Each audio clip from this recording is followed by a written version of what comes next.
And I'll tell you one thing too, there won't be a list. That's done. I mean, I don't feel it anymore.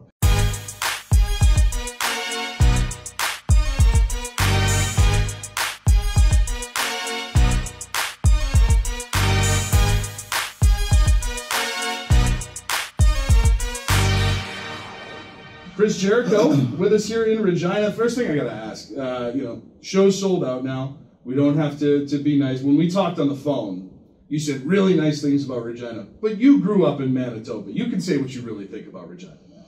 No, I mean, honestly, I also kind of in a lot of ways grew up in Saskatchewan because my cousins grew up in Yorkton. Oh, nice. We used to spend a lot of time together. So I would spend like 2 weeks in Yorkton, and they would come to Winnipeg for 2 weeks. So I know the whole Saskatchewan vibe, and it's very similar to Manitoba. I mean, Regina is just a smaller version of Winnipeg. Right. But it is a great town. I mean, I've only been here a few times with WWE and once with Fozzy. They've always been fun shows, and it's one of the cities I think that we want to come to places like this more because you always have good crowds and good shows.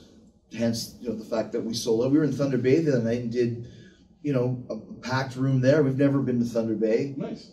So you go to cities that maybe don't have a lot of concerts or where bands kind of have to go off the beaten path to get there. Right. But it's always worth it. Like exactly said, the fact that we sold this out like 6 weeks ago, I take great pride in that. Yeah. It really means a lot to me because it's like Paul McCartney said, if you sell out a room, you never know how many tickets you could have sold. Right. If you don't sell out a room, you know exactly how many tickets you can sell. So anytime you see that sellout, and especially when it's that far out, it's like, cool. Yeah. We like that. Well, and you predicted it when we talked on the phone. I know what we did in Regina last time, and we've already surpassed that, and we're 6 away from the show. So I'm expecting to sell out in Regina, and I think that's something that we never would have done 5 years ago. You can always tell, I'm a very stickler for numbers. Right. And every week I get the numbers for the shows, and I knew right off the bat, Regina was one of those ones that just out of the gate was selling good. And then you can see the capacity of the room and just do some simple math. And it's like, well, that one's going to be clean, very quickly. So, because people say it's going to sell out, but I said it's going to sell out, and it did. I know you've got your team, you've got the people that help with the band, you've got the other members of the band, but are you fairly hands-on? If you're starting to get ticket sale numbers for certain things, a great organization, a great band, including the crew, really comes together when everybody plays their positions perfectly. It's like a good hockey team. So there's certain things that I'm completely in charge of that other guys in the band aren't as much into, and there's other stuff there's stuff going on at the venue right now, setup and stuff.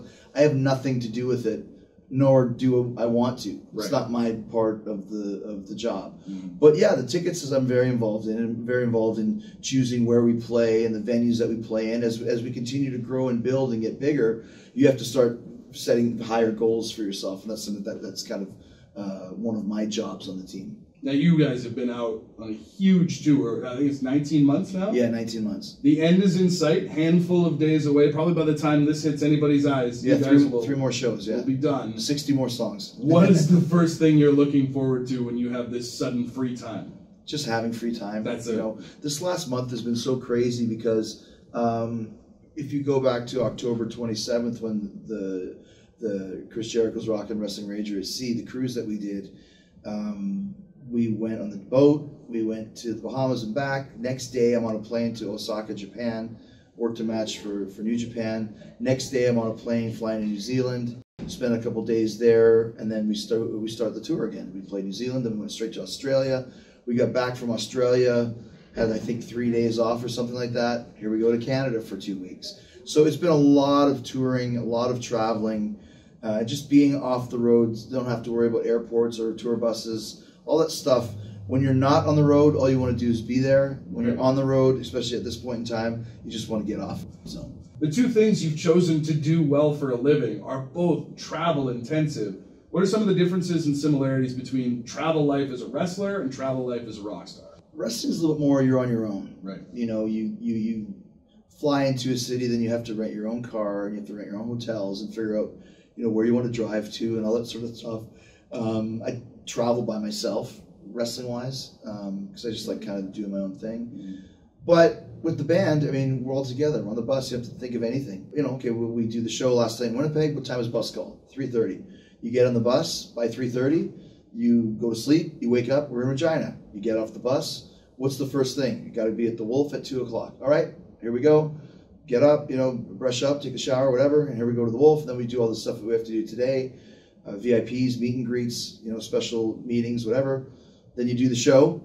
Then you get back on the bus again. And so it's very easy. You don't have to worry about a thing.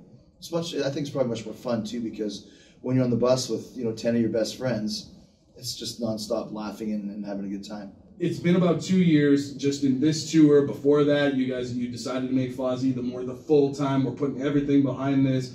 The tour's finally wrapping up. You're going to have a little bit of free time, but I've seen in interviews you've already come out and said that once you get home, it's time to start working on the next record. The next record leads to the next tour. Yeah. What level does Fozzy have to get to before you're going to give yourself some actual legitimate time off? I'll have some legitimate time off because, when it comes to the songwriting of the band, I have some ideas, but it's not my major role. That's Rich Ward and then Johnny Andrews, our producer. They'll be working.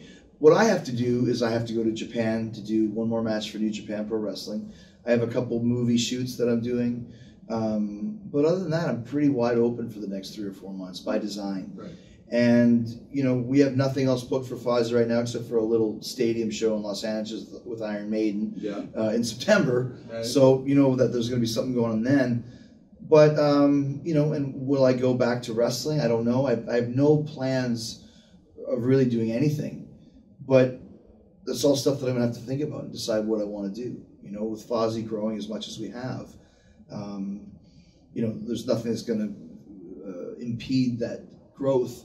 But there's still, I think, some work I can still do wrestling-wise that I want to do as well. So I just have to kind of figure it out and just see what I want to do. But I'm not really taking any calls right now. Don't really care, and that's the way it should be. I was going to ask you, brought up the LA show with Iron Maiden. I know last night, before we do this interview, you were in your hometown, Winnipeg. So what's the bigger deal for Chris Jericho? Headlining a show at the Burt back in Winnipeg in the hometown, or getting to open for a crazy band like Iron Maiden in LA? Well, both of them. I mean, anytime you're playing in front of your own audience, that's easy. I mean, you put on a great show, people respond, everyone has a good time. It's a very gratifying experience. When you're opening for any band, earlier in this tour we did some shows with 3 Days Grace. And, there's a lot of people that maybe have never heard of Fozzy or have heard of us but never heard of us. Right. And the one song on the radio but not the full. Exactly. Or maybe I have no idea who the hell is this first band. I'm just going to show up and drink beer and whatever. So we have a different job. Right. You have to impress those people.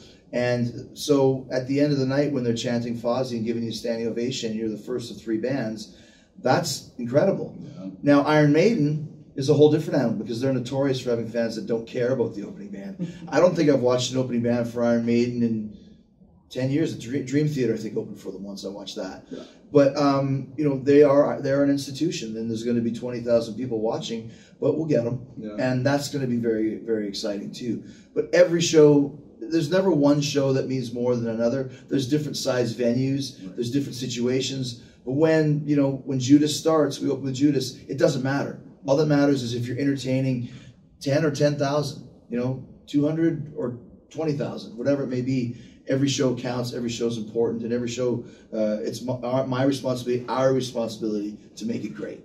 I like the way you talk about the Iron Maiden show because you say it like they're notorious for the fan base not caring about the opener, but you don't say it as that's like a negative. No, it's not. You get that look like this is a challenge and we're going to kill it. We when we got the offer to do it, and then the poster came out, I stared at the poster for about 30 minutes because Iron Maiden's my favorite band, right? And have been since 1984. I looked at the poster, Iron Maiden, the special guest Fozzy, LA Bank of California Stadium.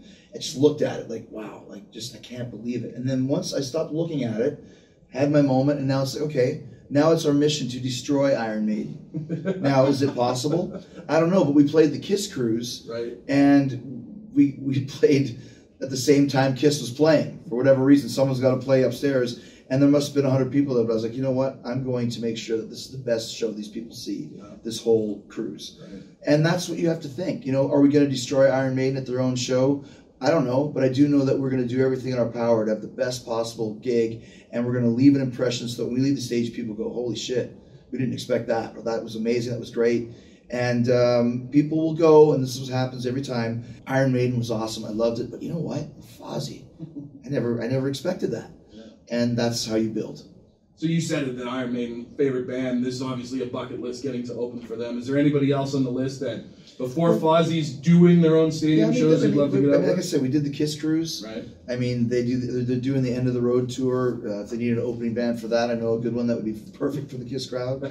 We did a stadium tour with Metallica in Australia a few years ago. There was a bunch of other bands, but still, we played with them every day. We just like to play. You know what I mean? Right. I mean, if you could get a Guns N' Roses gig or a Slash gig or, you know, an Avenged Sevenfold or a Stone Sour, that's great. Or if we pick up James Nichols and Dead Set Society and come to Regina, that's great too. And there's always going to be different levels of that. Yeah. But as long as you're continuing to build and then the band is growing, we'll play anywhere. I want to transition a little bit over to wrestling, because with this tour coming to an end, you have Twitter and Reddit and all these other places that the speculation has gone crazy. Oh, well, Jericho's tour is over. That means he could show up anywhere. It does, yeah. And it does, because you've got the shots with New Japan, and there's all the time you could come back to WWE. The million rumors about you going to Impact or starting your own company with the guy who owns the Jacksonville Jaguars. It's got to be a pretty cool feeling knowing that you have all of these doors open to you. But not only that, that there's this massive fan base, this international, worldwide fan base that can't wait to find out what it's going to be when they get to see you next. Yeah, and I think that's one of the cool things about this whole year is I've really given fans of Jericho a lot to be happy about and a lot to look forward to. Lots of surprises from the Kenny Omega match last year all the way up until what we're talking about today. So, and the best thing is I don't know what I'm going to do. There's nothing set in stone. I have spoken to people in all those organizations that you mentioned. Impact, I had a great conversation with them the other day in Toronto, and there's some great matches I could have there. Yeah. And why wouldn't I go if it was right? Right. There's a lot of matches in Japan that I still would like to have. Is Tony Khan opening his own company? I've heard nothing that says he's not. And of course, WWE's WWE. I have a almost 20-year history there. I could walk in the door tomorrow and know exactly what to do to get that reaction. And I'll tell you one thing too: there won't be a list. That's done. I mean, I don't feel it anymore. Well, that's always been your thing, though, right? Like every time you show up on TV, it's almost like it's a new Chris Jericho. You go away for a little while, and they all come back. Everybody wants you to walk out, click that pen, and call someone a stupid idiot. And I understand that, but it doesn't feel right. It doesn't feel that way. Or maybe it will. Right. But right now, the thought of walking out with a list, it's like I just don't feel that. When I see DX, for example, and they come out with DX shirts and that sort of thing, it doesn't feel the same. No. They should change the name or something. But that's the thing. My thing is never do the same thing. Right. Because that's when people just get bored of you, complacent. I don't like that. If I'm gonna still be wrestling, I still want to be at the top of my game and still creating moments that people will always remember. And the only way that I can do that is by changing who I am as a character and what I do in the ring and out of the ring. That's constantly evolving. The funny thing is even with all these changes, you are the king of give us hell Quimby, like to use a Simpsons reference, because you always come out, whether it's calling people stupid idiots, the list, the best in the world at what I do, you come out there and you get these people to hate you, and then they have so much fun hating you that within 4 months, 6 months, they're begging you to make fun of them. Is it weird to have someone come up to you and be like, call me a stupid idiot? Yeah, every day. Can you put me on the list? Every day. That just shows you're doing your job. Right. I think it's always easier to make people hate you than it is to make them like you. Mm-hmm. But then once they start hating you, it's really hard to keep them hating you because you get very entertaining, very interesting. Any bad guy in any movie always turns into a good guy. Right. Darth Vader, Hannibal Lecter, the Terminator, the Joker. You like these characters so much that you start to cheer for them. And that's what happens in wrestling. And in 2008, I was able to stay heel for almost 2 years, which was probably a record. That was the Shawn Michaels suit and tie. Yeah. I mean, when you hit a guy's wife, that'll do it. Yeah, and and people could tell that. So, like I said, there's just a lot of different variables. But for me, it's always keep swimming, because when you stop swimming, that's when you die. Now, it does sound like you've got no intentions of wrapping this up anytime. Like you said, you've got all these great matches available to you, and you've never had more options to you. But when the time does come that Chris Jericho has had his last match, how do you want it to go? Do you want it to be the big fond farewell Raw after WrestleMania, everybody comes out to say goodbye to Ric Flair, or do you just want to go out staring at the lights, never to be seen again in a wrestling ring? I'll never do the big say goodbye to Ric Flair type thing. I can't think of anything more cringeworthy for me. For Rick, it was awesome. I was out there with him. But for me, I don't want that. I want to be, maybe I've had my last match. Right. You know, I'm not going to tell anybody. I'll know during my last match when it's my last match, because if I can't move, or if I feel the match sucks, or if I feel like I'm not relevant, or I'm not keeping up, or if I'm too fast, too slow, whatever, I'll know, and then I just won't do it. That's the way I would like to do it. You know, I also don't want to show up for the Hall of Fame if they ever induct me. I want to pull an Axl Rose and sign a letter saying, not only am I not showing up, but don't mention my name during the ceremony.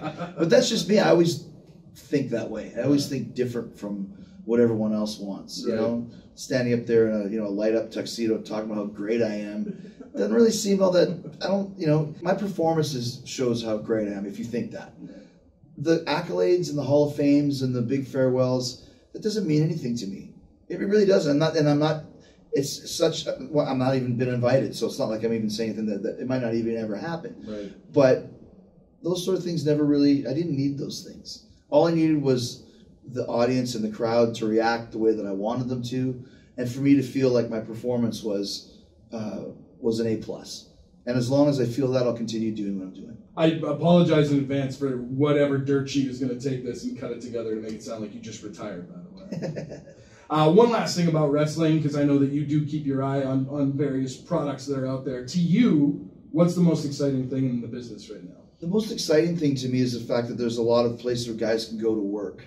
And there's a lot of guys that are making big money outside of the WWE system, because it wasn't like that for years, for 20 years. Right. So it's exciting for me to know that there's options that, like in my position, I can go anywhere and not really have to even worry about anything. So that's exciting. The fact that when we did the cruise, we did, the Alpha Club versus the Bullet Club with 6 guys, none of us under contract, and able to sell out a cruise with it.